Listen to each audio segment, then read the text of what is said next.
Today, we're going to be covering the Chevrolet Monza, a sweet little car that brought innovation to Brazil. Welcome to Lost In. Strap in. Let's go.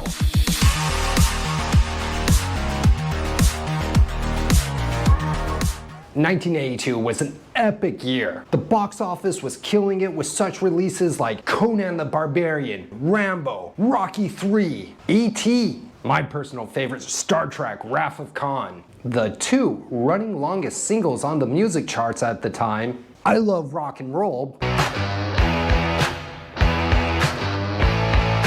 by Joan Jett and the Blackhearts, and Ebony and Ivory by Paul McCartney and Stevie Wonder.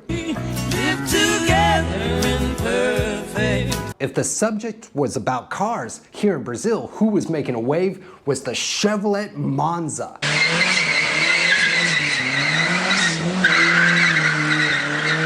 With very modern ergonomics and an elegant design. This story, however, begins in the 1970s, when General Motors had the brilliant idea of making world platform vehicles. Vehicles that could be sold in different markets around the world with very minor changes, thus increasing profit and savings. Score! Thus came the J-Car project. From 1981, it was shared around the world, of course with different names. In Europe, the J project resulted in numerous vehicles, the Opel Ascona C and the Vauxhall Cavalier. In Australia, it was the Holden Camara, and in Japan, it was the Isuzu Asuka. In the United States, it was a whole slew of vehicles: Chevrolet Cavalier, Cadillac Cimarron, Buick Skyhawk, Oldsmobile Forenza, Pontiac 2000, and the Pontiac Sunbird. The Americans really got hit hard with the J platform. Hey Lois, you should do that thing that I like. In 1982, the Brazilians finally had a go at the J car. In its new alias, it debuted as the Chevrolet Monza, and initially they were going to keep the European name, Ascona, until somebody with enough brains, common sense, or gonads pointed out that it sounds a lot like the Portuguese word asco for disgusting, gross, repulsive. Ugh. So, without saying, the higher-ups at GM said, Can you remind me what I pay you people for? Honestly, throw me a bone here. Change it to Monza, name that GM owned. They used it in America, they used it in Europe, in a completely different car. The Chevrolet US Monza model was a 2.0, it had some other motors, and it had nothing to do with the J platform. It was on the C platform, with 110 horsepower under the hood, a manual 5-speed. The USA Monzas did 0 to 65 in about 10 seconds, and a so-called maximum speed of 110. It was a completely different animal than the Brazilian Monza. The only things that the Brazilian Monza and the North American Monza shared were the front brakes. When the Monza arrived in Brazil, it had an exclusive two-door hatchback, which was muito inteligente for GM do Brasil, because the Brazilian people really did not trust four-door cars. They were seen as unsafe. Little kids could fall out the back, somebody could jump in your car, you know. They were a liability. The Monza had an elegant aerodynamic feel to it, and the Monza's arrival marked the next generation in motors, the T1. And this would make history at GM. For one, it had the distributor in the head, because it was such a tiny little package. They really had to work things around in that engine compartment to make it all fit together. The debut version had the 1.6 liter, which was seen as very underpowered. It only had about 75 horsepower under the power barn there. So the first Monza was really considered slow in the Brazilian eyes. But this was a quiet engine. You could hardly hear anything from it, and that was due to GM's smart engineering, thanks to the hydraulic two-chos in the head, a solution until then never thought of by GM Brazil. Those are the components in internal combustion motors that use hydraulic pressure to absorb noise and eliminate need for valve adjustment, ensuring a smooth and efficient valve operation. The suspension, on the other hand, was quite tactile, very tight, and transmitted perfectly to the driver. Like I said, the front brakes had ventilated discs, which was a big technology step in brakes here in Brazil, and drums in the back. Don't hit them too hard, you'll lock up. And they say not even the German Escona had these awesome front brakes. It was really an American and Brazil novelty. With a super soft clutch, the Monza was considered a real slowpoke. It was still a nice car. The Monza was a huge step forward, a big progression in what was seen on the Brazilian roads at the time. Something super rare in Brazil at that time, like seeing a unicorn. They do exist. Come with me. Let's have fun adventures together. You don't have to ask me twice.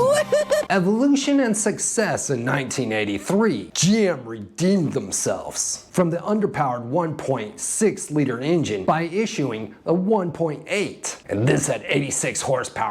A few months later, sedans arrived with 2 or 4 doors. And then the public really started liking this little baby. In a wee bit of time, the Monza was a consumption dream by the gearheads. At the time, the most desired configuration was the 2-door sedan with the 1.8 engine. It had nice amenities like electric windows, locks, electric antenna, power steering, and air conditioning. Ooh, fancy. Remember, 1983, air conditioning was not in every vehicle. It was something you bragged about at work. Yes, my car has air conditioning. It wasn't long until the Monza grabbed the sales of the Passat. Even the newcomer Santana couldn't compete. And the golden period for the Monza was in 1984 to 1986, when it achieved a rare feat. Even though it wasn't cheap, it was the best-selling model in Brazil, beating out the Chevette and the Volkswagen Fusca.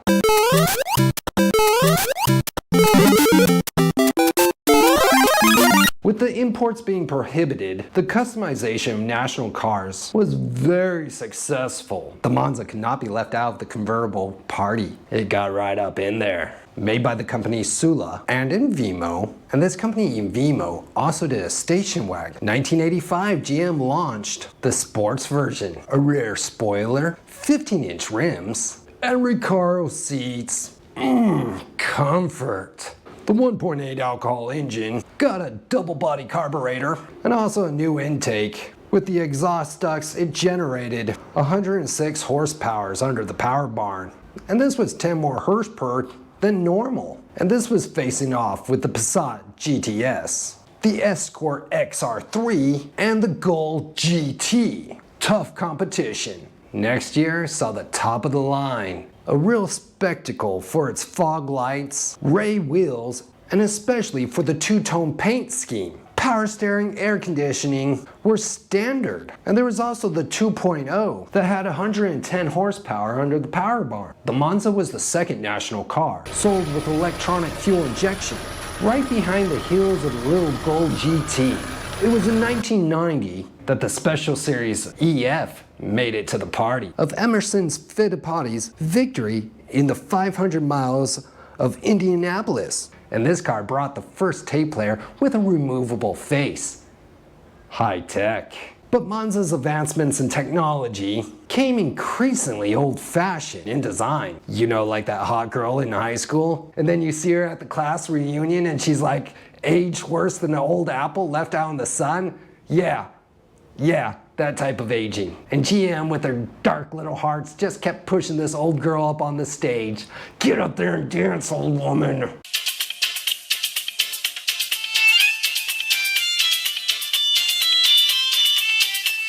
They really wanted to hold the Monza in production for a bit longer. And you know, rinse and repeat. They just preferred to update the style a little bit, a little extra trim here, new interior there, a little whistle chain here, a little bling on the bumper there. Same old story. And this is how the Monza Shark came out, because they lengthened out the front by 8.5 centimeters, giving it the silhouette of a shark, you know, that tubarão face. The rear was 4.2 centimeters longer, made that trunk jump out a little bit more. Got a fat butt. No, baby, those pants don't make you look fat.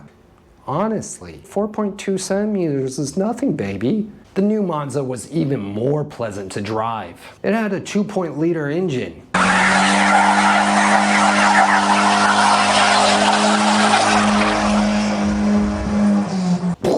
Power. with single point injection and 110 horsepower. Although it had only one injector nozzle, the injection setup was more modern than that of its predecessors. The car was forgotten in time, but the engine remained. 1993, the first generation of the Vectra was finally released here in Brazil. But even though the Monza was continued to be manufactured down here in Brazil, 3 years later, with the introduction of the very modern and up-to-date Vector, the old Monza was finally allowed to retire. Go off to that beautiful garage in the sky. The last J car was produced August 1996. Big 14 years of production down here in Brazil. 857,000 units were made. Boom! Success!